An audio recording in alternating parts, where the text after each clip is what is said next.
Okay, over.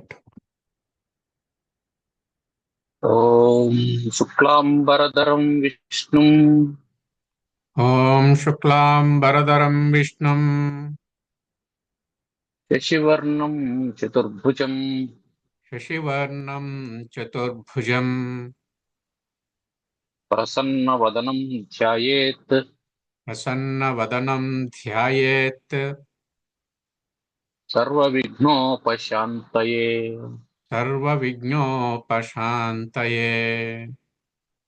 అగజానన పద్మార్కం अगजाननपद्मार्कं Gajanana మహర్నిశం गजाननमहर्निशम् అనేకదం अनेकदं తం భక్తానాం तं भक्तानां ఏకదంతముపాస్మహే.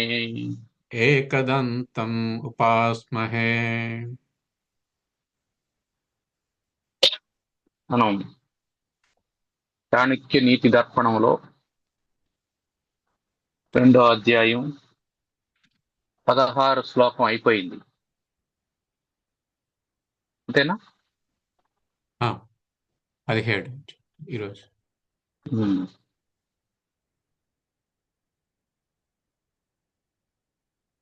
నిర్ధనం పురుషం వేశ్యాః నిర్ధనం పురుషం వేశ్యా ప్రజాభగ్నం నృపం త్యజేత్. ప్రజాభగ్నం నృపం త్యజేత్. ఖగావీత ఫలం వృక్షం ఖగావేత ఫలం వృక్షం భుక్తా చాభ్యాగతా గృహం. భుక్త్వా చాభ్యాగతో గృహం.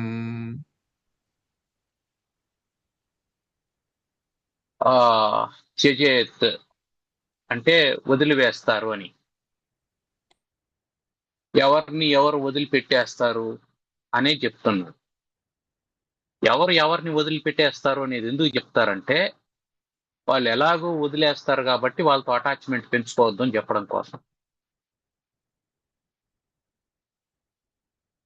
తర్వాత వాళ్ళ స్వభావం ఏంటో కూడా తెలుస్తుంది దీనివల్ల.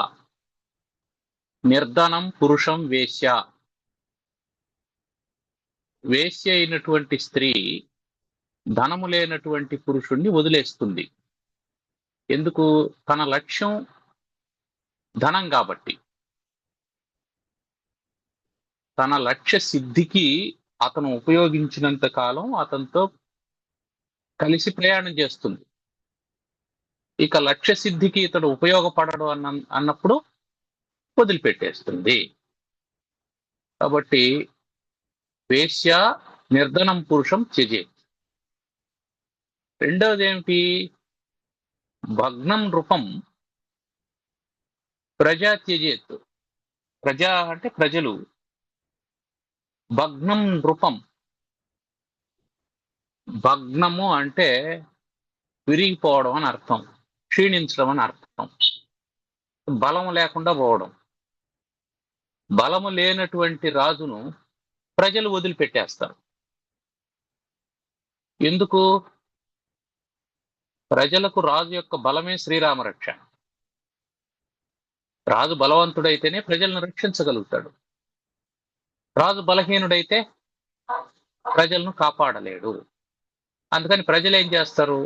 బలహీనుడైనటువంటి రాజును వదిలిపెట్టేస్తారు. తర్వాత వీతఫలం వృక్షం ఖగాహ త్యజేత్. ఖగాహ అంటే పక్షులు, ఖ అంటే ఆకాశం, గా అంటే వెళ్ళేది. ఆకాశంలో ఎగురుతుంది కాబట్టి పక్షికి ఖగా అని పేరు. వీతఫలం వృక్షం పండ్లు లేనటువంటి చెట్టును పక్షులు వదిలిపెట్టేస్తాయి. తర్వాత అభ్యాగతుడు అంటే అతిథి, చుట్టం అనుకోండి, బంధువు అనుకోండి, ఎవరో ఒకరు. భుక్త్వా గృహం త్యజేత్. మన ఇంటికి వచ్చినటువంటి వాడు తిన్న తర్వాత ఇల్లు వదిలిపెట్టి వెళ్ళిపోతాడు.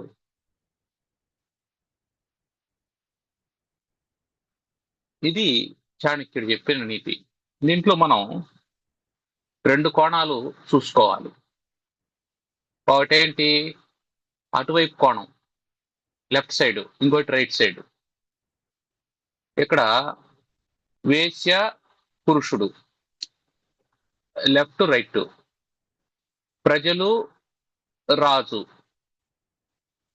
పక్షులు చెట్టు, అతిథి గృహస్థుడు.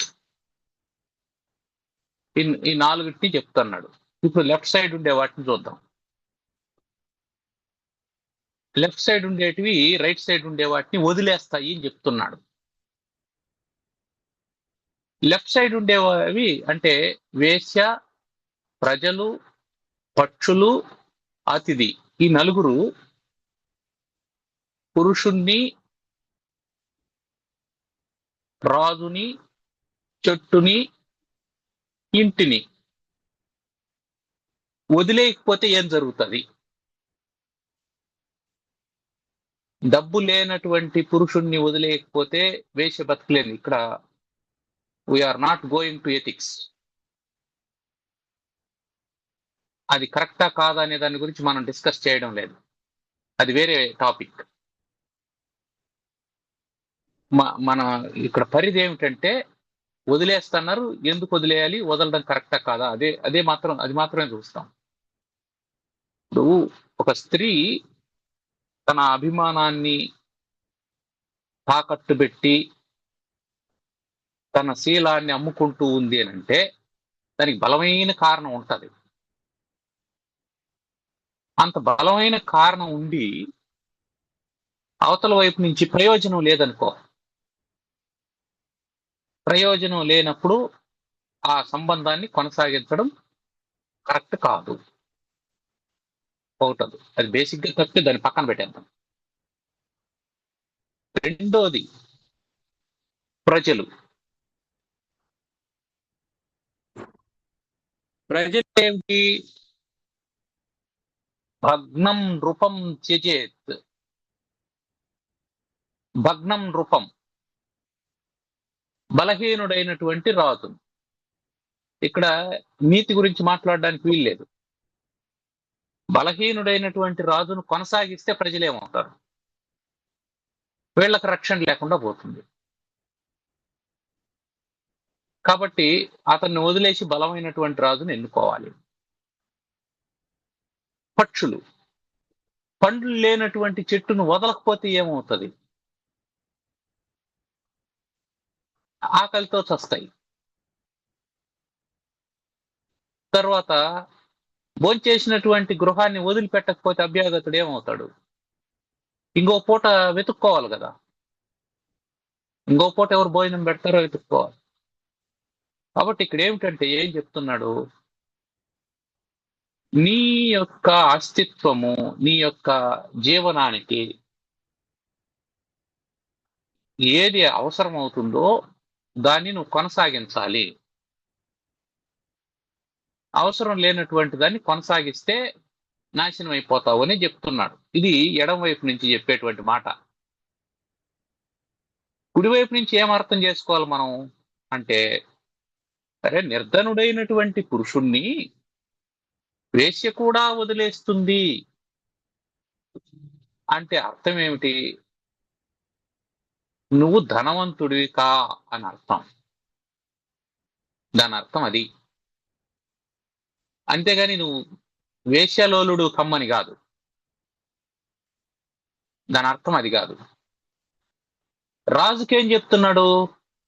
నువ్వు బలహీన పడకు అని చెప్తున్నాడు.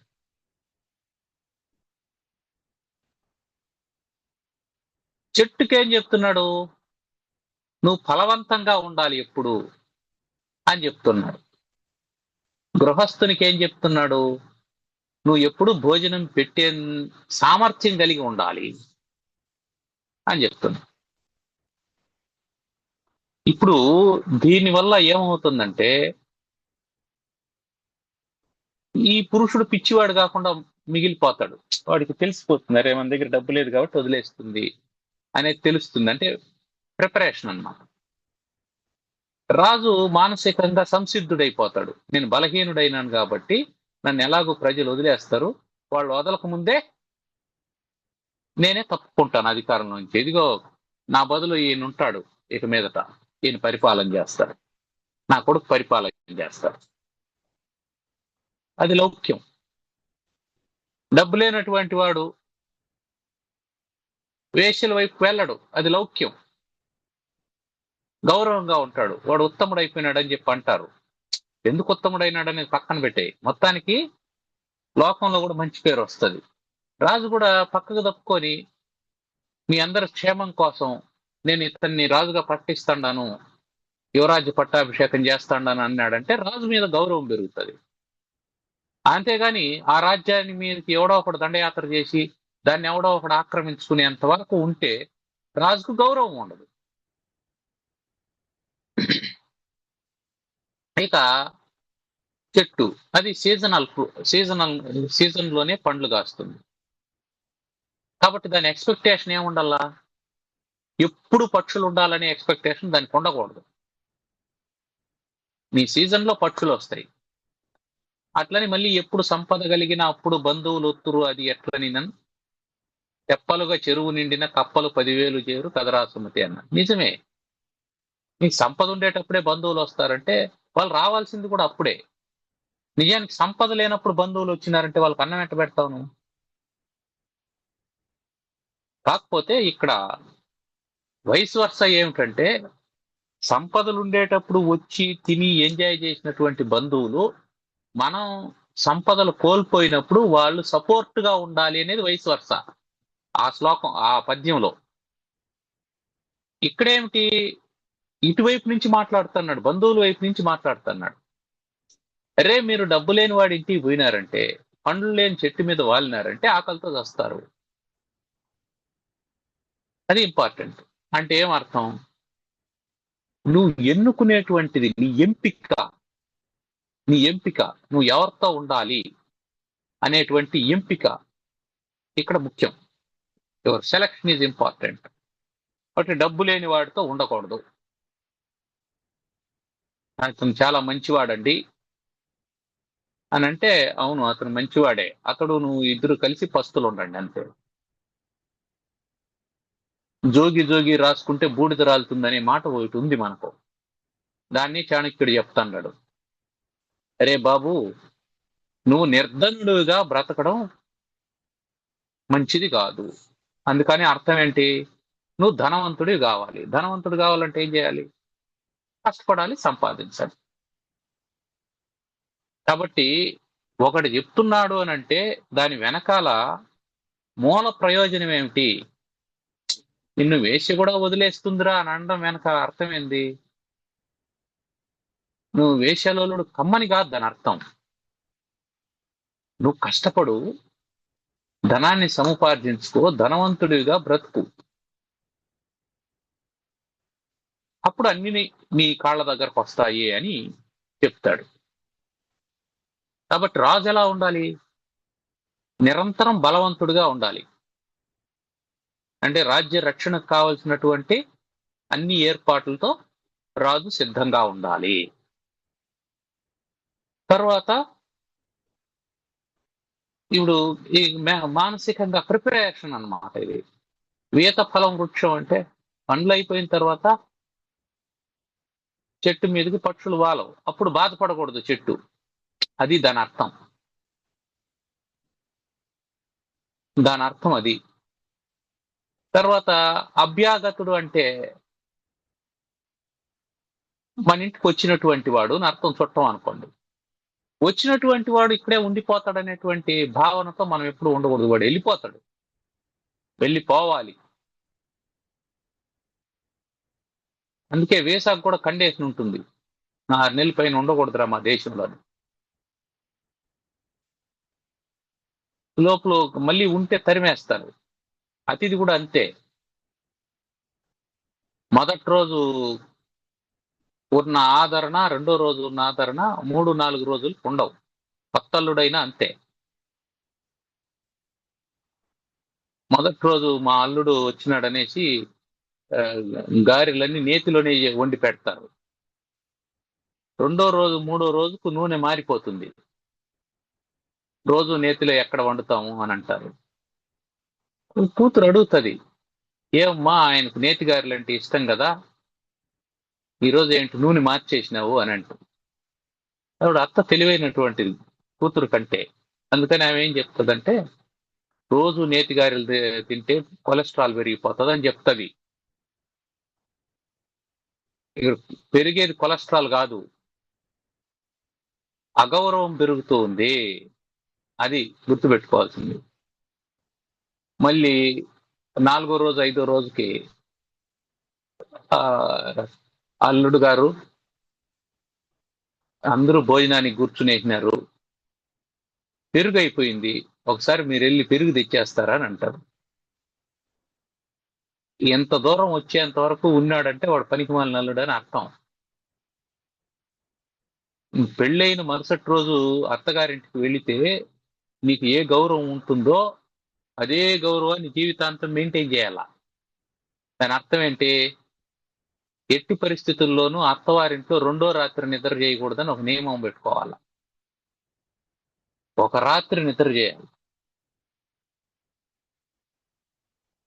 ఇది సరే అంటే అందరూ అట్లే ఉంటారని కాదు, ప్రతిదానికి ఎగ్జంప్షన్స్ ఉంటారని గుర్తుపెట్టుకోవాలి. మళ్ళీ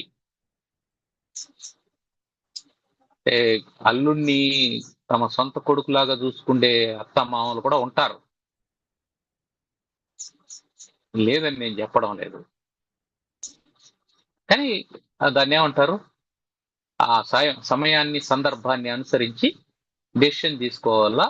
ఇవన్నీ కూడా నీతులు ఎప్పుడు జనరలైజ్డ్ గా ఉంటాయి, ఎంత జనరల్ పబ్లిక్ కోసం చెప్పేటువంటిది. దీన్ని పర్సనలైజ్ చేసుకోకూడదు, మనం వ్యక్తిగతంగా తీసుకోకూడదు. ఒకవేళ మనం కనెక్ట్ అయితే తీసుకోవచ్చు, ఏం ఇబ్బంది లేదు. అది ముఖ్యంగా మనం గుర్తుపెట్టుకోవాల్సింది. తర్వాత గృహీత్వా దక్షిణాం విప్రాహ గృహీత్వా దక్షిణాం విప్రాహ త్యజంతి యజమానకం త్యజంతి యజమానకం ప్రాప్త విద్యా గురుం శిష్యాః ప్రాప్త విద్యా గురుం శిష్యాః దగ్ధారణ్యం మృగాస్తథా దగ్ధారణ్యం మృగాస్తథా. అంతేకాకుండా ఇంకా ఏం చెప్తున్నాడంటే, గృహీత్వా దక్షిణాం విప్రాహ. మన ఇంట్లో ఏదో ఒక యజ్ఞమో యాగమో చేశాం, దానికి బ్రాహ్మణుల్ని పిలిపించాం, పూజ అయిపోయింది, దక్షిణ ఇచ్చేశాం. అప్పుడు విప్రులు ఏం చేస్తారు, యజమానకం, దాన్ని చేయించినటువంటి వాడిని త్యజంతి, వదిలిపెట్టి వెళ్ళిపోతారు. వైభవోపేతంగా చేయించాడండి నా అతనితోనే ఉండరు కదా, అంటే పని అయిపోయింది కాబట్టి వెళ్ళిపోతాడు అని అర్థం. అదేవిధంగా ప్రాప్త విద్యా గురుం శిష్యాః అంటే ఇది వరకు ఏం చెప్పాడు పై శ్లోకంలో అంటే, ప్రయోజనం లేకపోతే వెళ్ళిపోతారని చెప్పాడు ఇంతవరకు. ఇప్పుడు ఏం చెప్తున్నాడు, పని అయిపోతే వెళ్ళిపోతారు అని చెప్తున్నాడు. ప్రాప్త విద్యా గురుం త్యజంతి శిష్యాః. విద్య నేర్చుకున్న తర్వాత శిష్యులు గురువును వదిలేస్తారు. వదలాలి కదా,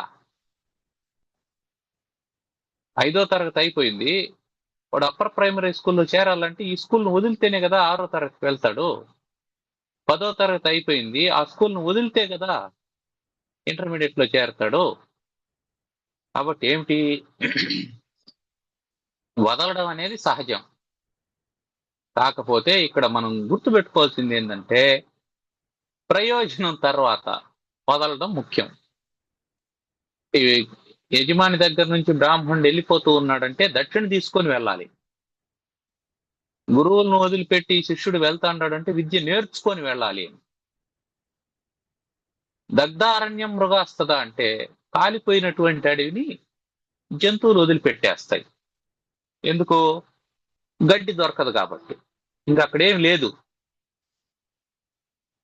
బ్రతుకు జీవుడని పరిగెత్తుకుంటూ తప్పించుకొని వెళ్ళిపోతాయి ఆ మంటల్లో పడిపోకుండా.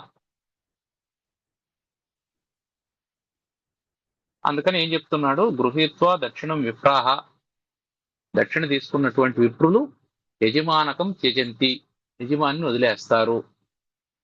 ప్రాప్త విద్యా శిష్యా, విద్యను నేర్చుకున్నటువంటి శిష్యులు గురుం త్యజంతి, గురువును వదిలేస్తారు. మృగాహ తదా, అదే విధంగా మృగాహ జంతువులు దగ్ధారణ్యం త్యజంతి, కాలిపోయినటువంటి అడవిని వదిలేస్తాయి. ఎందుకు కాలిపోయిన అడవిని వదిలేసాయి? గడ్డి లేదు కాబట్టి అంతే. మళ్ళీ వస్తాయా రావా? వస్తాయి. మళ్ళీ వర్షం పడి మొలకలు వచ్చేటప్పటికి, లేత మొలకలు వస్తే మళ్ళీ వస్తాయి. దాని అర్థం ఏంటి? అది మళ్ళీ తిరిగి వచ్చే అవకాశం ఉంది. మళ్ళీ నువ్వు యజ్ఞం పెట్టావంటే మళ్ళీ బ్రాహ్మణుడు వస్తాడు. మళ్ళీ ఇంకేమైనా సందేహం వచ్చిందంటే మళ్ళీ శిష్యుడు వస్తాడు. అయితే వస్తాడు అనేటువంటి ఆశతో నువ్వు ఎదురు చూడకూడదు. పని అయిపోయింది, వెళ్ళిపోయారు అనేది మనం గుర్తుపెట్టుకోవాలి. అవతల వైపు నుంచి ఏం గుర్తుపెట్టుకోవాలి? పని అయిన తర్వాత మళ్ళీ అక్కడ ఉండకూడదు అనేది గుర్తుపెట్టుకోవాలి. దక్షిణ తీసుకున్న తర్వాత బ్రాహ్మణుడు అక్కడ ఉండకూడదు, వెళ్ళిపోవాలి. ఎందుకంటే ఇంకా అప్పుడు అనవసరమైనటువంటి విషయాలు మొదలవుతాయి. ఏదో లోకాభిరామాయణం మొదలవుతుంది. దానివల్ల ఏమవుతుంది? కొంత ఇంటిమసీ కూడా పెరగచ్చు. నెక్స్ట్ టైం దక్షిణ లేకుండా పని చేయాల్సి రావచ్చు ఇంటిమసీ వల్ల. తర్వాత విద్య నేర్చుకున్న తర్వాత గురువును వదిలేసి వెళ్ళాలి. అక్కడే ఉంటే ఏమవుతుంది? గురువు గారు చెప్పేదేమి లేదు, శిష్యుడు నేర్చుకునేదేమి లేదు, గురువుకు సేవ చేస్తూ ఉంటాడు. దానివల్ల లాభం ఏమైనా ఉందా శిష్యునికి? ఏమీ లేదు. అందుకని ఏం చేయాలి? శిష్యుడు వెళ్ళిపోవాలి. వెళ్ళిపోయి గురువు చెప్పినటువంటి విద్యను ప్రాక్టీస్ లేకి తీసుకురావాలి.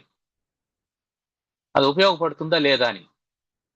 ఎంబీబీఎస్ చదివినటువంటి వాడు హౌస్ సర్జన్ అయిపోయిన తర్వాత కాలేజీ వదిలిపెట్టేసి వచ్చేసి ఎక్కడో ఒకటి ప్రాక్టీస్ పెట్టుకుంటాడే, ఆ విధంగా.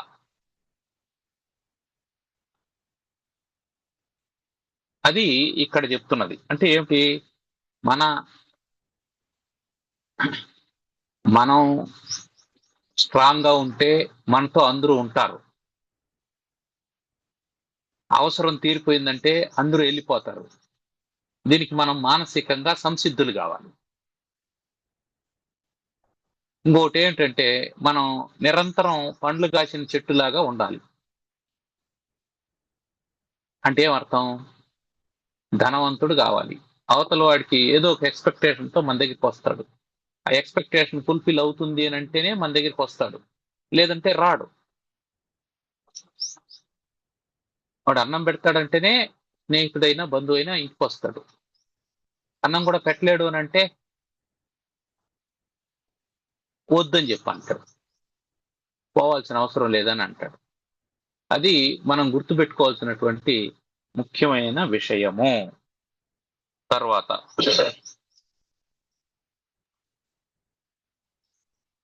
దురాచారి, దురాచారి, దురాదృష్టి, దురాదృష్టి, దురావాసి చ దుర్జనః, దురాభాసి చ దుర్జనః, యన్మైత్రీ క్రియతే పుంసా, యన్మైత్రీ క్రియతే పుంసా, ఇంకో రకంగా ఇచ్చాం, యన్మైత్రీ క్రియతే పుంభిః, యన్మైత్రీ క్రియతే పుంభిః, నరః శీఘ్రం వినశ్యతి. నరః శీఘ్రం వినశ్యతి. నరః మానవుడు, శీఘ్రం త్వరగా, వినశ్యతి నశించిపోతాడు.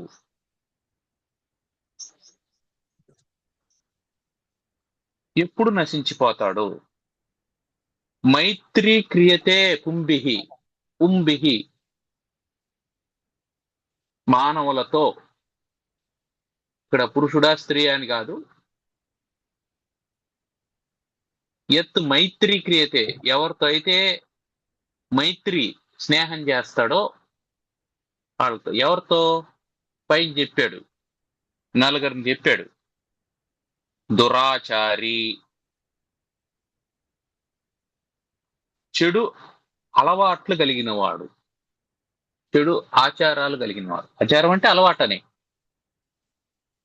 చెడు అలవాట్లు కలిగినటువంటి వాడితో స్నేహం చేస్తే శీఘ్రం వినశ్యతి, త్వరగా నాశనం అయిపోతాడు. ఎందుకు? చెడు అలవాట్లు ఇతనికి కూడా వచ్చే అవకాశం ఉంది కాబట్టి.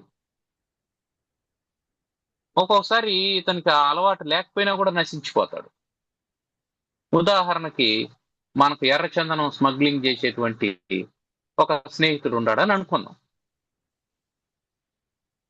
మనకు వాడితో స్నేహం ఉంది. ఇప్పుడు వాడిని ఏం చేస్తారంటే పోలీసులు అరెస్ట్ చేస్తారు. అరెస్ట్ చేసి, బాబు నీ ఫ్రెండ్స్ ఎవరో చెప్పు, ఎవరెవరితో కలిసి ఇవన్నీ చేస్తాడారా, ఫస్ట్ నీ ఫ్రెండ్స్ ఎవరో చెప్పు అంటాడు.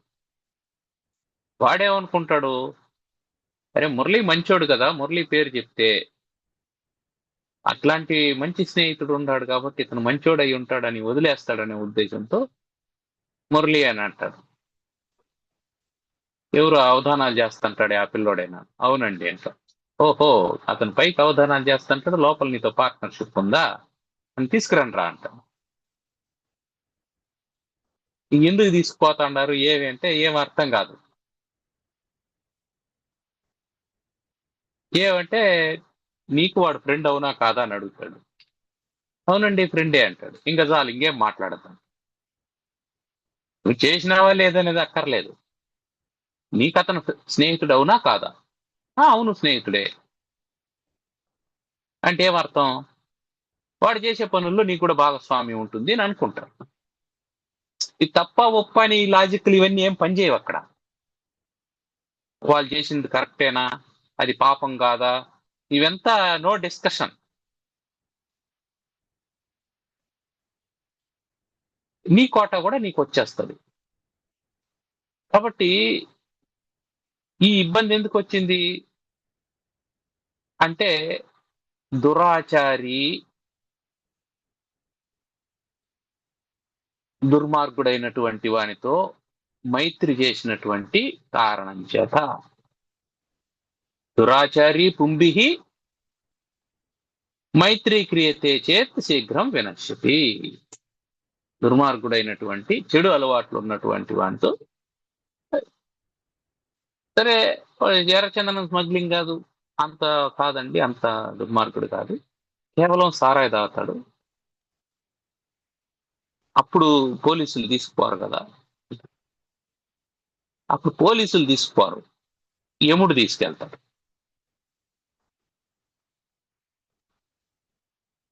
కాబట్టి ఏ 70 ఏళ్ళు 80 ఏళ్ళు బ్రతకాల్సినటువంటి వాడు 45 ఏళ్ళకో 50 ఏళ్ళకో లివర్ జడిపి వస్తాడు.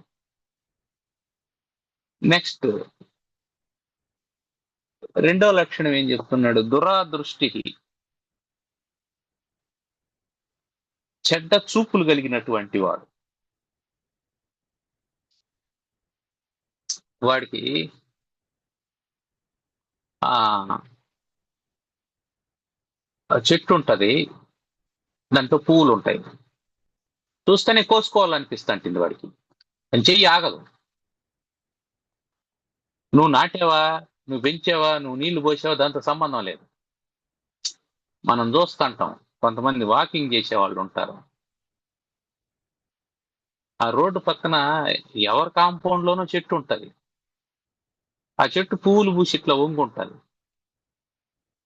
వీళ్ళు గోడ కివతల నుంచి ఆ పువ్వులు కోసుకొని పోతుంటారు. ఈ పువ్వులు కోసుకొని పోయి భగవంతునికి పెడతారు నివేదన. దేవుడు దొంగిలించుకొని వచ్చి పెట్టమన్నాడా? ఇట్లా ఉంటారు. చెట్టు నువ్వు నాట్లా, నీళ్లు నువ్వు పోయిలా, అప్పుడు ఏం చేయాలా? నువ్వు కొనుక్కొని వచ్చి పెట్టాలా? దొంగతనం చేసుకొని వచ్చి పెడితే ఎట్లా? కాబట్టి దృష్టి ఏమిటి అతని దృష్టి? చూసిన దాన్ని తను లాక్కునేయాలనేటువంటి దృష్టి. ఈ ఎందుకు వస్తుంది చెడు దృష్టి అంటే, లోపల చెడు భావన ఉంది కాబట్టి పైకి చెడు దృష్టి వస్తుంది. లోపల ఆలోచన లేకపోతే పైకి దృష్టి ఉండదు కదా.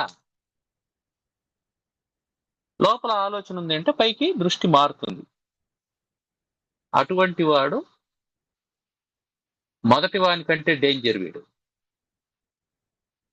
ఎందుకని? మొదటి వాడిని అంచనా వేయచ్చు నువ్వు, వాడి చేష్టల ద్వారా అంచనా వేయచ్చు వీడు ఇట్లాంటి వాడు అని. రెండవ వాడి చేష్టలు నీ అంచనాకు అంతుబట్టవు. కారణం ఏంటంటే వాడు చూపుల్లోనే ఉంటది అంతా, మనసు లోపల ఉంటది. అవకాశం కోసం ఎదురు చూస్తూ ఉంటాడు. అవకాశం వచ్చినప్పుడు తప్పు చేసేస్తాడు. నువ్వు అప్పటి వరకు ఏమనుకుంటావు? వాడు అద్భుతమైనటువంటి వ్యక్తి అని ట్రావెల్ చేస్తా అంటావు. ఒకసారిగా నీ అంచనా అంతా తలకిందులైపోయి, నీ ఎక్స్పెక్టేషన్స్ అంతా ఫెయిల్ అయిపోయి డిప్రెషన్ లేక వెళ్ళిపోతాం. అది దురాదృష్టి. తర్వాత దురావాసి. ఎవరితో పాటు నివసిస్తూ ఉన్నాడు? ఎక్కడ నివసిస్తున్నాడు? నివసించదగిన చోట్లో నివసిస్తూ ఉన్నాడా? నివసించకూడని చోట్లో నివసిస్తూ ఉన్నాడు. ఒక కొండ వాళ్ళలో ఒకడు ఇల్లు కట్టుకొని ఉంటాడు. ఆ కొండ చర్యలు ఎప్పుడైనా విరిగి పడచ్చు. వాంతో కూడా వెళ్ళావంటే వాడు సిద్ధపడి ఉంటాడు, వాడికి తెలుసు. అట్లాగే ఒక వరదలు వచ్చేటువంటి ప్రాంతం, భూకంపాలు వచ్చేటువంటి ప్రాంతం, క్రూర మృగాలు ఉండేటువంటి ప్రాంతం, చెత్తా చెదారం ఉండేటువంటి ప్రాంతం, శుభ్రంగా లేనటువంటి ప్రాంతం, ఇట్లాంటి చోట నివసించే వాడితో కూడా నువ్వు మైత్రి చేసినావు అనుకో, ఆ ప్రభావం నీకు కూడా ఉంటుంది. తర్వాత దుర్జనః. వ్యక్తిగతంగా దుర్మార్గుడైనటువంటి వాడు. వ్యక్తిగతంగా దుర్మార్గుడైనటువంటి వాడు.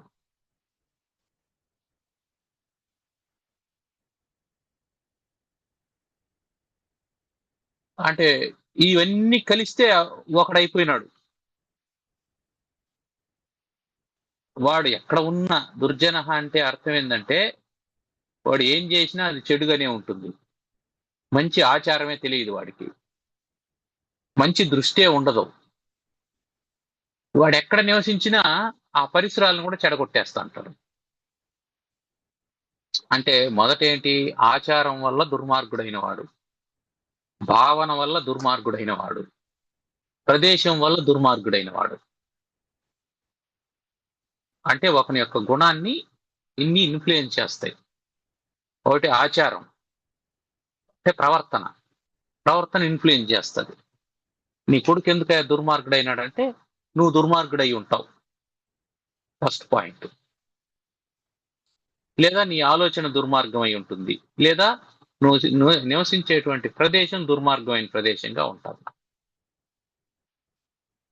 అంటే మన ఆలోచనలు, మన ప్రవర్తన, మన సరౌండింగ్స్, ఈ మూడు మన క్యారెక్టర్ మీద ఇన్ఫ్లుయెన్స్ చూపిస్తాయి. అందుకని ఏం చేయాలా? మన ఆచారాలని ఎప్పటికప్పుడు రీఆర్గనైజ్ చేసుకుంటూ రావాలి, సంస్కరించుకుంటూ రావాలి. ఇది సరైనటువంటిది కాదు అనుకున్నప్పుడు దాన్ని వదిలేయాలి, అంతే. రెండోది ఏమిటి? ఆలోచన దురాచారి, దురదృష్టి. ఈ దృష్టికి మూలం ఏమనుకున్నాం? ఆచారం మూలం అనుకున్నాం. ఆచారం మూలం కాబట్టి ఏం చేయాలా? ఆ ఆలోచన మూలం కాబట్టి ఏం చేయాలా? మన ఆలోచనని సంస్కరించుకోవాలి. మనం ఏదో ఒక పని చేశాం, ఈ పనికి మన ఆలోచనే కదా మూలం. అంటే ఈ పని వల్ల ఇబ్బంది కదా కలిగింది, మనకు కావచ్చు, మన కుటుంబ సభ్యులు కావచ్చు, మన స్నేహితులకు కావచ్చు, మన చుట్టూ ఉన్న వాళ్ళకి కావచ్చు, మనకు పరిచయం లేనటువంటి 4వ వ్యక్తి 5వ వ్యక్తితో కావచ్చు.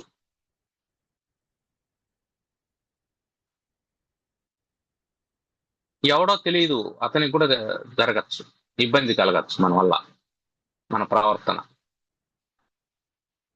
అందువల్ల మన ఆలోచనల్ని జాగ్రత్తగా చూసుకోవాలి. అంటే మన ఆచారాలు, ఆలోచనలు, మూడవది మన పరిసరాలు. మనం ఎక్కడుంటున్నాం, ఎవరితో ఉంటున్నాం, ఎక్కడుంటున్నాం, ఎవరితో ఉంటున్నాం, అది చాలా ముఖ్యమైనటువంటిది. దీంట్లో టైం కూడా యాడ్ చేసుకోవాలా, ఎప్పుడు ఉంటున్నామని కూడా. ఎక్కడుంటున్నాం, ఎప్పుడు ఉంటున్నాం, ఎవరితో ఉంటున్నాం, ఇవి చాలా ముఖ్యమైనటువంటివి. ఇప్పుడు మనకు ఒక టెర్రరిస్ట్ ఫ్రెండ్ ఉంటాడు అనుకున్నాం, అతనితో కూడా ఉంటాం మనం. అప్పుడు ఏం చేస్తారు, టెర్రరిస్ట్ ని కాల్చినప్పుడు మనల్ని కూడా కాల్చేస్తారు. మనం టెర్రరిస్ట్ కాదని వాళ్ళకేం తెలియదు. కాబట్టి ఎవరితో ఉండాము అనే దాన్ని బట్టి, ఎక్కడున్నాము అనే దాన్ని బట్టి, అదే మనకు సామెత ఉంటుంది, తాటి చెట్టు కింద పాలు దాగినా కళ్ళుతో సమానమే అని. ఎందుకంటే పాలు తెల్లగా ఉంటది, కళ్ళు తెల్లగా ఉంటది. నువ్వు ఎక్కడ కూర్చొని తాగుతున్నావు అంటే తాటి చెట్టు కింద కూర్చొని తాగుతున్నావు. తాటి చెట్టు కింద తాగేది ఏంది, కళ్ళు. సో ఆ ప్రదేశాన్ని బట్టి డెసిషన్ ఉంటది, నిర్ణయం అయిపోతుంది. ఇప్పుడు అక్కడ కూర్చొని తాగుతున్నా అంటే కళ్ళు తాగుతున్నాడు అని. వాడొచ్చి చూడ్డం అంటే జనాలకి ఓపిక ఉండదు, ఏదో కన్క్లూజన్ చేసుకొని వెళ్ళిపోవాలి వాళ్ళు. All are ready to make to conclusions. ప్రతి ఒక్కరూ ఏదో కన్క్లూజన్కి వచ్చేసి వెళ్ళిపోతా ఉంటారు. అంతే తప్ప ఈ కన్క్లూజన్కి రాకుండా ఇది ఎందుకు జరిగింది, ఎలా జరిగింది, ఏం జరిగింది అని ఆలోచన చేసే వాళ్ళు ఉండరు. ఏదైనా ఒక సంఘటన జరిగింది, వెంటనే వాళ్ళకు ఒక కన్క్లూజన్ కావాలి. ఈ ఫలానా వాళ్ళ తప్పండి అనేస్తే ఇంకా అక్కడికి వాళ్ళు ఆ కన్క్లూజన్కి వచ్చేస్తారు, దాని గురించి ఇంక పట్టించుకోరు, వెళ్ళిపోతారు, అయిపోయింది. ఎవరు రూట్ కాజ్ దగ్గరికి వెళ్ళేటువంటి ప్రయత్నం చేయడం లేదు. దానికి మూల కారణం ఏమిటి అని ఏ సంఘటన జరిగినా కూడా వెతుక్కుంటూ వెళ్ళేటువంటి ఆలోచన లేదు. అందువల్ల కన్క్లూజన్సే అందరివి. అందుకని మనం ఎక్కడున్నాము అనేది డిసైడ్ చేస్తుంది, ఎవరితో ఉన్నాం, ఎక్కడున్నాం, ఎప్పుడున్నాం. ఇప్పుడు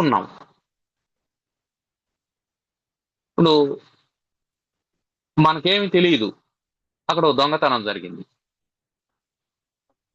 లేదా అక్కడ ఒక మర్డర్ జరిగింది, మనం అప్పుడే అక్కడికి వచ్చాం,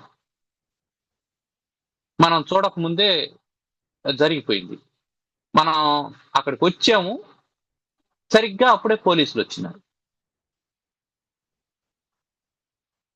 ఇప్పుడు నీకు తెలియకుండా ఎట్ట జరుగుతుంది, నువ్వు ఇక్కడే ఉండవు కదా అని అంటారు. నేను ఇప్పుడే వచ్చినానంటే ఒప్పుకోరు. అసలు ఇక్కడికి ఎందుకు వచ్చినావు అని అడుగుతారు. అంటే ఎక్కడున్నాం, ఎప్పుడున్నాం, ఎవరితో ఉన్నాం, ఇవన్నీ ఏం చేస్తాయి, మన మీద ప్రభావాన్ని చూపిస్తాయి. శీఘ్రం వినశ్యతి అంటే దీనికి ఇంకేమిటి పరిష్కారం, ప్రతిదీ ఆలోచించి నిర్ణయం తీసుకోవడం. ఎట్లయినా చనిపోతాం కదండి, అది ప్రారంభంలో ఉంటే జరుగుతుంది కదండి, అది వేరు. ప్రారంభంలో ఉంటే జరుగుతుంది, అక్కడ నీ ప్రమేయం ఏమి లేదు, దాని గురించి ఆలోచన చేయకూడదు. దానికంటే ముందు భగవంతుడు నీకు విచక్షణ ఇచ్చినాడు కదా, ఆ విచక్షణను అనుసరించు. మొదట ప్రారంభం గురించి నువ్వు ఎప్పుడూ ఆలోచన చేయకూడదు, దాని అంతగా జరుగుతుంది, దాని గురించి కాదు, నీ ఆలోచన విచక్షణ మీదనే ఉండాలి. ప్రారబ్ధవశాత్తు తప్పనిసరి పరిస్థితుల్లో నువ్వేమైనా చేస్తున్నావు అని అంటే కూడా అప్పుడు కూడా ఇది చేయకూడని పని నేను చేస్తున్నాను, తప్పనిసరి చేస్తున్నాను అనేటువంటి విచక్షణ నీలో ఉండాలి. అది ప్రధానమైనటువంటి. ఆ విచక్షణే మనిషిని నడిపిస్తుంది, నీతి వైపుకు నడిపిస్తుంది. అందువల్ల దురాచారి, దురాదృష్టి, దురావాసీచ దుర్జన. కాబట్టి ఎలా, ఎక్కడ ఉంటున్నాం, ఎవరితో ఉంటున్నాం, ఇవి తెలిసి ఉండాలి. ఇక వీడు సజ్జనుడు వీడు దుర్జనుడు అని మనం ఎలా చెప్తామండి?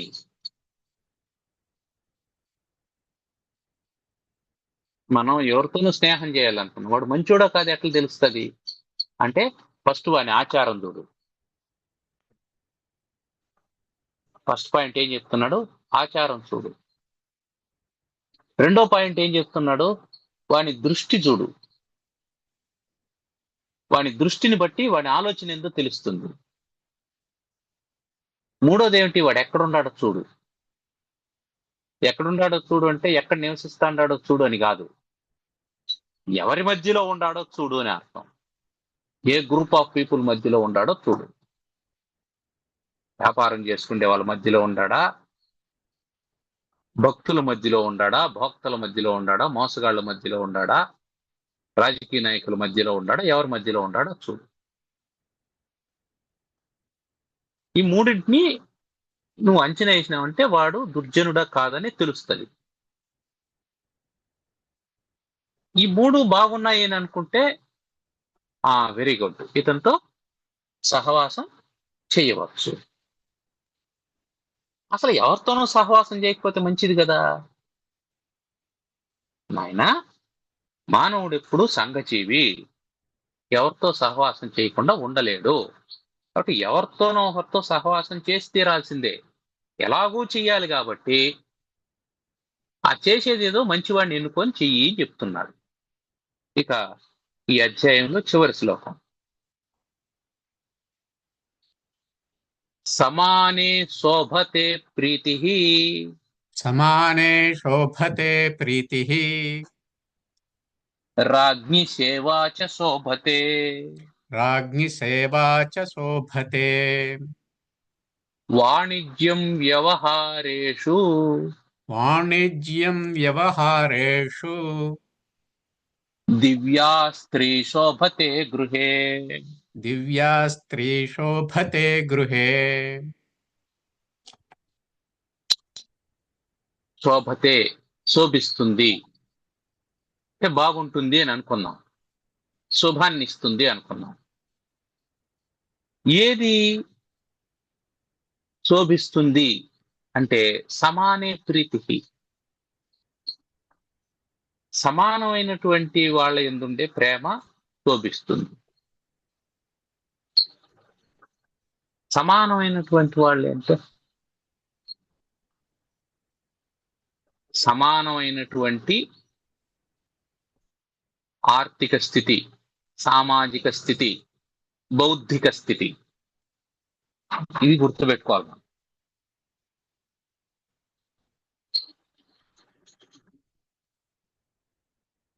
అంటే నీతో సమానమైనటువంటి ఆర్థిక స్థితి ఒకడికి ఉంది, వాడి మీద నీకు ఆసక్తి ఉంది, వాడంటే నీకు ఇష్టం ఉంది, ఆ ఇష్టం ఫలిస్తుంది, అది సక్రమంగా నడుస్తుంది. నీకంటే తక్కువ ఆర్థిక స్థితిలో ఉండేవాడు అనుకో, ఆ ఇష్టం మొదట్లో నీకేమనిపిస్తుంది అంటే ఒక జాలి కలుగుతుంది, అతనికి మనం సహాయం చేస్తున్నాం. కొన్ని రోజులకు అతడు ఏం చేస్తాడంటే నువ్వు ఇస్తాండావు కదా అని అతని ఎక్స్పెక్టేషన్ పెరుగుతుంది, నాకు అది కావాలి ఇది కావాలి అని. అప్పుడు కూడా నీకు ప్రీతి ఉంటుందా? ఉండదు, అది పలచబడిపోతుంది. ఏంది ఏదో ఇస్తే మళ్ళీ అది కావాలి ఇది కావాలని అంటానే ఉన్నాడు అనే ఆలోచన వస్తుంది. సో ఆర్థిక స్థితి. తర్వాత సాంఘిక స్థితి. ఒక ఉద్యోగం ఉండేవాడు, ఒక ఉద్యోగం లేనివాడు, ఇద్దరిని తీసుకున్నాం. ఉద్యోగం ఉండేవాడితో ఉద్యోగం లేనివాడు ఫలానా చోటకు పోదాం రారా అని చెప్పి అంటాడు. లేదురా నాకు కుదరదు, ఆఫీస్ ఉంది అంటాడు. ఏం ఆఫీసురా, ఎప్పుడు ఆఫీస్ ఆఫీస్ అంటావు, లీవ్ పెట్టరా అంటాడు. అంటే లీవులు ఎన్ని ఉంటాయి, ఎప్పుడు పెట్టచ్చు, ఆఫీసులో ఎంత పని ఉంది, ఎంత ముఖ్యమైనటువంటి పని ఉంది, ఈ టైంలో లీవ్ పెట్టచ్చనా పెట్టకూడదా, ఒకవేళ లీవ్ పెడితే వీరితో కూడా తిరిగేదానికి పెట్టాలనా, ఇంట్లో వాళ్ళ కోసం పెట్టాలనా, ఆరోగ్యం కోసం పెట్టాలనా, ఈ ప్రణాళిక అంతా ఎవరికి ఉంటుంది? ఉద్యోగం చేసేవాడికి ఉంటుంది. ఉద్యోగం చేయని వాడికి ఒకటే తెలుసు, లీవ్ పెట్టచ్చు కదా అనేది మాత్రమే తెలుసు. ఆ లీవ్ పెట్టడానికి సరైనటువంటి కారణం ఏదై ఉండాలా అని ఉద్యోగం చేసేవాడికి తెలుస్తుంది. కాబట్టి సమానమైనటువంటి సాంఘిక స్థితి, ఆర్థిక స్థితి, సాంఘిక స్థితి, ఈ రెండు ఉంటే అప్పుడు ఆ మైత్రి శోభిల్లుతుంది. మూడోది ఏమిటి? బౌద్ధిక స్థితి, బుద్ధి, సమానమైనటువంటి బుద్ధి స్థితి ఉండాలి. అంటే ఇప్పుడు భార్యాభర్తలు ఇద్దరు ఉండాలనుకున్నాం. ఈ భార్యాభర్తల్లో ఇద్దరికి ఒక 10 ఏళ్ళు 15 ఏళ్ళు ఏజ్ గ్యాప్ ఉందనుకున్నాం. ఇప్పుడు భర్త 15 ఏళ్ళు పెద్దోడైతే భార్య 15 ఏళ్ళు చిన్నదనుకున్నాం. భర్త ఏం చెప్తాడు? లవకుశ సినిమాకు పోదాం అంటాడు. భార్య ఏం చెప్తుంది? పుష్ప సినిమాకు పోదాం అంటుంది. ఇది తేడా ఉంటది. ఇప్పుడు వాళ్ళిద్దరూ ఎట్లా సంతోషంగా ఉంటారు అంటే ఇక్కడ ఏమి తేడా అంటే బౌద్ధిక స్థితిలో తేడా, బుద్ధిలో తేడా. అందుకని సమానత్వం అంటే అర్థం ఏమిటంటే ఆర్థిక సమానత్వం, సాంఘిక సమానత్వం, బౌద్ధిక సమానత్వం. ఇవి ఉంటే శోభిల్లుతుంది. మొదటి రెండు లేకపోయినా కనీసం బుద్ధిలో సమానత్వం ఉంటే అప్పుడు మిగిలిన రెండింటిని మనం నెగ్లెక్ట్ చేయొచ్చు, వాటిని వదిలేయచ్చు. కానీ బుద్ధిలో సమానత్వం ఉండడం అనేది చాలా అవసరం. అందుకని సమానే శోభతే ప్రీతి, అట్లా సమానత్వం ఉండే చోట ఆ ప్రేమ ఫలిస్తుంది. రాజ్ఞి సేవాచ శోభతే. రాజు దగ్గర నీ డబ్బులు, నీ ఆలోచనలు ఇవన్నీ శోభించవు. రాజుకు నువ్వేం సేవ చేస్తాండవు? సర్వీస్. వాడు ఒట్టి మాటలు చెప్తాడు, వాడేం పని చేయడు. కాబట్టి నువ్వు ఎంత సేవ చేస్తే అంతగా రాజు దగ్గర శోభిల్లుతుంది. తర్వాత వాణిజ్యం వ్యవహారేషు. వ్యవహారం అంటే లోకంలో జరిగేటువంటి పనులు ఏవైనా కావచ్చు. వాటిల్లో వాణిజ్యం శోభిస్తుంది, అంటే వ్యాపారం శోభిస్తుంది. అంటే వ్యవహారంలో వ్యాపారం నడవాల. వ్యాపారం లేని వ్యవహారం నడవదు. అంటే ఏమర్థం? వాణిజ్యం అంటే ఇచ్చి పుచ్చుకుండేది ఉండాల, అప్పుడు వ్యవహారం నడుస్తుంది. అది కమర్షియల్ రిలేషన్ అని అనకూడదు మనం. రిలేషన్ అంటేనే కమర్షియల్. నీ ద్వారా అవతల వాళ్ళకు ప్రయోజనం లేదు అని అంటే ఖచ్చితంగా వదిలేస్తారు నిన్ను. ఇందాక చెప్పుకున్నది అదే మనం.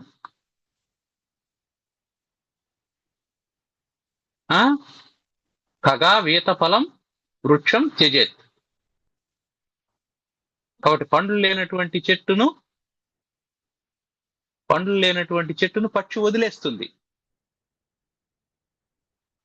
కాబట్టి నీ వల్ల కూడా ప్రయోజనం లేకపోతే నిన్ను వదిలేస్తారు అంతా. కానీ నువ్వు ఏ వ్యవహారంలో అయినా సరే వ్యాపారాన్ని చేయగలిగినావంటే, అంటే ఆర్థిక లావాదేవీలు ఉంటే అది శోభిల్లుతుంది. ఎందుకు వాళ్ళిద్దరూ అంత దగ్గరగా ఉంటారంటే వాళ్ళిద్దరికి పార్ట్నర్షిప్ ఉంటుంది వ్యాపారంలో. మనం నలుగురు స్నేహితులు ఉన్నాం అనుకున్నాం. ఈ నలుగురు స్నేహితుల్లో ఒకడు ఫ్యాక్టరీ పెట్టాడు, ఒకడిని పార్ట్నర్ గా తీసుకున్నాడు. అంటే ఏమర్థం?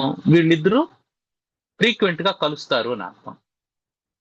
మిగతా నలుగురు కలవడానికి ఒక అకేషన్ రావాలి, ఒక సందర్భం ఉండాలి, సెలవు దొరకాలి, అవన్నీ ఉంటాయి. కానీ పార్ట్నర్స్ కి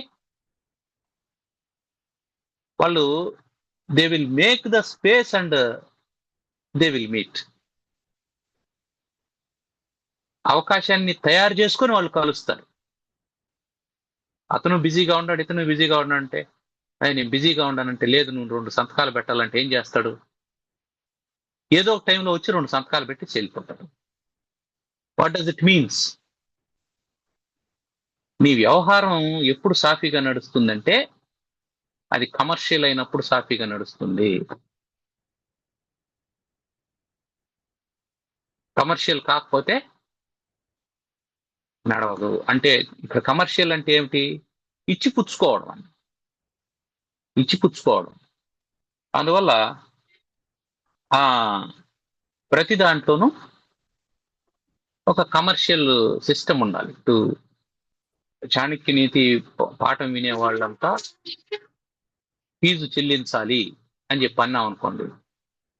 ఫీజు చెల్లించినారంటే ప్రతి గురువారం ఎప్పుడు వస్తుందా అని వాళ్ళు ఎదురు చూస్తా వాళ్ళ క్యాలెండర్లో ఏం చేస్తారంటే గురువారాన్ని చాణక్య నీతి కోసం నోట్ చేసి పెట్టుకుంటారు. అయ్యో నేను పాఠం చెప్తాను, ఎవరైనా జాయిన్ కావచ్చు, ఫ్రీగా వినొచ్చు అని చెప్పి అన్నాం అనుకోండి. నన్ను జాయిన్ చేయి, నన్ను జాయిన్ చేయి, నన్ను జాయిన్ చేయి అనేసి అందరూ అంటారు, కానీ ఎవరు జాయిన్ కారు పాఠం చెప్పే సమయానికి. అంటే వ్యవహారం సక్రమంగా నడవాలంటే దట్ షుడ్ బి కమర్షియల్. ఎక్కడైనా అంతే, ఎక్కడైనా అంతే. ఇప్పుడు మనం హోటల్కి పోతాం, బిర్యానీ ఆర్డర్ ఇచ్చాం, కొంత తిన్నాం, మిగిలిపోయింది, ఏం చేస్తాం? దాన్ని పార్సిల్ చేసి ఇచ్చేయి అంటాం.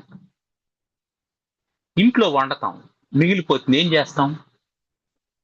పడేస్తాం.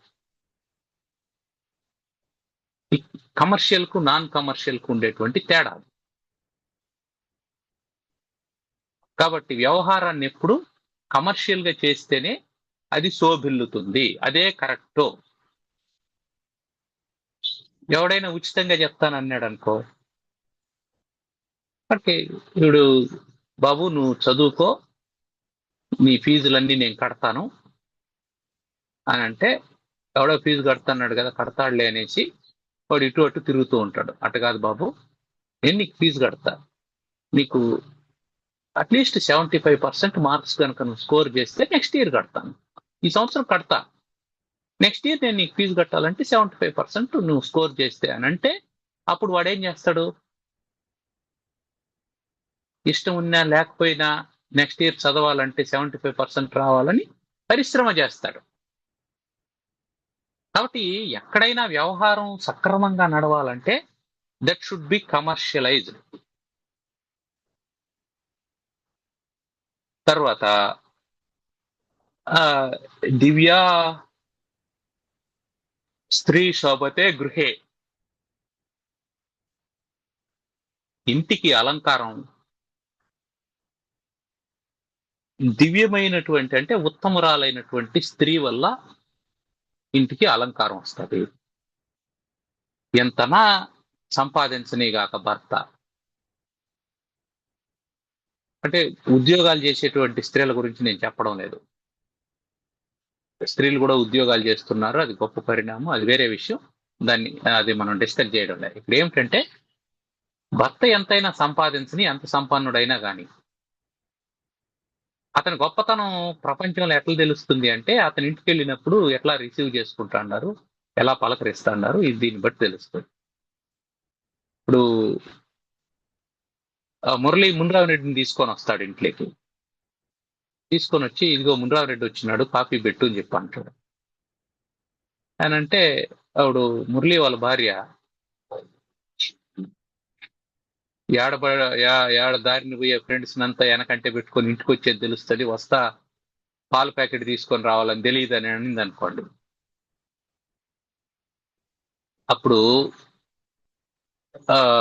ఆ కుటుంబం యొక్క గౌరవం ఏముంటుంది? ఉండదు. అలా కాకుండా ఆమె పక్కకు పిలిచి పాలు అయిపోయినాయి, పాలు తీసుకురండి, కాఫీ పెడతానని చెప్పి అంటే అప్పుడు ఎట్లుంటది? దివ్యమైనటువంటి గుణాలు కలిగినటువంటి స్త్రీ రత్నం వల్ల ఇంటికి అలంకారం కలుగుతుంది. మళ్ళీ ఇక్కడ ఆడవాళ్ళే కాఫీ పెట్టాలనా అండి, మగవాళ్ళు పెట్టకూడదా అండి, ఇవన్నీ మాట్లాడకూడదు. అది కూడా చేయొచ్చు, అది ఎవరి అండర్స్టాండింగ్ వాళ్ళది. ఆమెను కూడా కూర్చోబెట్టి అతనే కాఫీ పెట్టుకొని వచ్చి స్నేహితుల భార్యకి కూడా ఇవ్వచ్చు, ఏం తప్పే లేదు. ఎవరెవరి అండర్స్టాండింగ్ మీద అది నడుస్తూ ఉంటుంది. ఈ పని ఫలానా వాళ్ళకని ఎక్కడ రాజ్యాంగంలో రాసి పెట్టలేదు, ఫలానా వాడే ఫలానా పని చేయాలని. ఎవరికి ఆసక్తి శక్తి, ఆసక్తి ఉండాలా, శక్తి ఉండాలా. ఈ రెండు ఉంటే ఎవరైనా ఏ పనైనా చేయొచ్చు, ఆడవాళ్ళైనా చేయొచ్చు, మగవాళ్ళైనా చేయొచ్చు. దీంతో మనకు 2వ అధ్యాయం పూర్తయింది. ఏమన్నా ప్రశ్నలు ఉన్నాయా?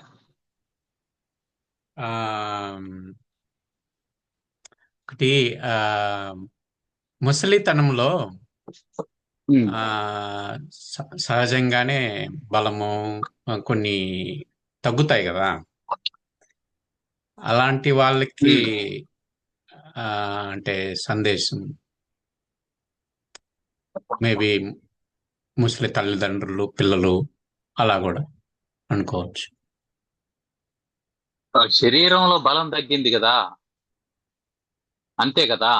అంతే. మానసిక బలం తగ్గకూడదు, ఆర్థిక బలం తగ్గకూడదు. ఇప్పుడు మీ అమ్మా నాన్న పేరు మీద 10 ఎకరాలు ఆస్తి ఉంది అనుకోండి, వాళ్ళు బలహీనలు ఎట్లా అవుతారు? కాదు. 10 కోట్ల డిపాజిట్లు ఉన్నాయనుకోండి, వాళ్ళు బలహీనలు ఎట్లా అవుతారు? కాదు. ఎంత వయసు వచ్చినా కాదు. అది ఇక్కడ అంటే నువ్వు బలవంతుడుగా ఉండడం అనేది చెప్తున్నాను, నీకు వయసు అయిపోతుందనే దాని గురించి చెప్పడం లే. రాజు ఏం చేస్తాడు? తన వారసుని తయారు చేసుకుంటాడు. తాను బలంగా ఉన్నప్పుడే వారసుని తయారు చేసుకొని, ఇదిగో ఇతను మీకు రాజు అని చెప్పేసినాడు అనుకోండి, అధికారం ఎవరింట్లో ఉంది? వాడింట్లోనే ఉంటాడు. అంతే అంతే. ఇప్పుడు మనం చూస్తున్నాం కదా, కొన్ని కుటుంబాలు వాడికి వయసు ఉండగానే వాడి కొడుకుని సిద్ధం చేసేస్తాడు, మళ్ళీ వాడికి వయసు ఉండగానే వాడి మనవని సిద్ధం చేస్తాడు. వీడి ఇంట్లో కూర్చుంటాడు, అధికారం ఏమో వాడి దగ్గరనే ఉంటాడు. అది కాబట్టి ముసలితనం నాట్ కన్సిడరబుల్. అందుకే యవ్వనంలో ఉండేటప్పుడే అన్ని సెటరైట్ చేసుకోవాలి.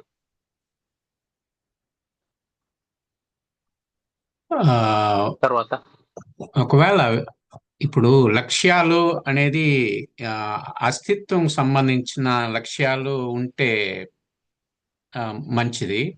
ఒకవేళ అస్తిత్వం కాకుండా అనవసరమైన లక్ష్యాలు అనేది ఇక్కడ మనం ఇది అనుకున్నాం కదా, దీంట్లో 17వ శ్లోకం. ఇది లక్ష్యం అనేది అస్తిత్వం గురించి ఇక్కడ చెప్పారు. ఆ అస్తిత్వం కానటువంటి లక్ష్యాలు ఉంటాయి కదా సాధారణంగా. అదేంటంటే అది ఎవరికి వాళ్ళు ఆలోచన చేసుకోవాల్సింది. మనకు అస్తిత్వం కాకుండా కనిపించినటువంటిది అవతల వాడికి అస్తిత్వం కావచ్చు.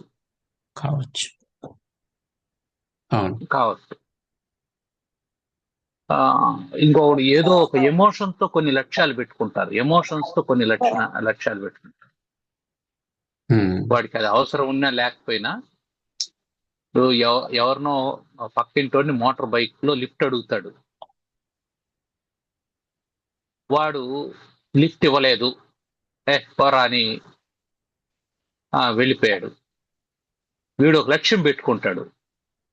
ఏమిటా లక్ష్యం? అప్పు చేసి అయినా సరే మోటార్ బైక్ కొనుక్కోవాలని. ఇది అస్తిత్వానికి సంబంధించింది కాదు, ఎమోషన్ కి సంబంధించింది.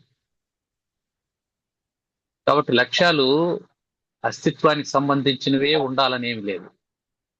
ఎమోషనల్ టార్గెట్స్ కూడా ఉంటాయి. కాబట్టి ఎవడి టార్గెట్ ని మనం ఆ దాన్ని చర్చించడానికి వీల్లేదు. We should not discuss about others targets. ఎందుకని? అదే whether it may be existential or it may be emotional, emotion. ఏదైనా కావచ్చు. ఇప్పుడు దానివల్ల వాడికి లాభమా? వాడు అప్పు చేసి మోటార్ బైక్ కొనడం వల్ల వాడికి లాభమా?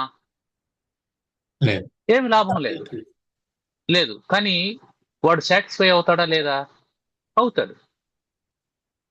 ఇక్కడ వాడి సాటిస్ఫాక్షన్, వాని ఎమోషను ముఖ్యం గాని మన జడ్జిమెంట్, మన కన్క్లూజన్ ముఖ్యం కాదు. మనకి ముఖ్యంగా అది ఒకవేళ ఆ, విధి లేక ఇంకా అదే పరిస్థితి వచ్చినప్పుడు మనం తెలుసుకొని విచక్షణ ఉపయోగించుకొని చేయాల్సిన వచ్చినప్పుడు తొందరగా చేసేసి ఆ, తొందరగా బయటపడడం అనేది నేర్చుకోవాలి. ఒకవేళ ఏదైనా చేయాల్సి అంతే వచ్చినప్పుడు. అంతే అంతే. దానికి మెంటల్ గా కూడా ప్రిపేర్ కావాలి. దాని కాన్సిక్వెన్సెస్ ని ఫేస్ చేయడానికి ప్రిపేర్ అవ్వాలి. ప్రిపేర్డ్ గా కూడా ఉండాలి. అంతేనా? ఓం సర్వమంగళ మాంగళ్యే శివే సర్వార్థ సాధికే శరణ్యే త్ర్యంబకే గౌరీ నారాయణి నమోస్తుతే. ఓం స్వస్తి ప్రజాభ్యః పరిపాలయంతాం న్యాయ్యేన మార్గేణ మహీం మహేషాః గోబ్రాహ్మణేభ్యः శుభమస్తు నిత్యం. లోకాः సమస్తాः సుఖినో భవంతు. ఓం శాంతి శాంతి శాంతి. ధన్యవాదాలు. ధన్యవాదాలు.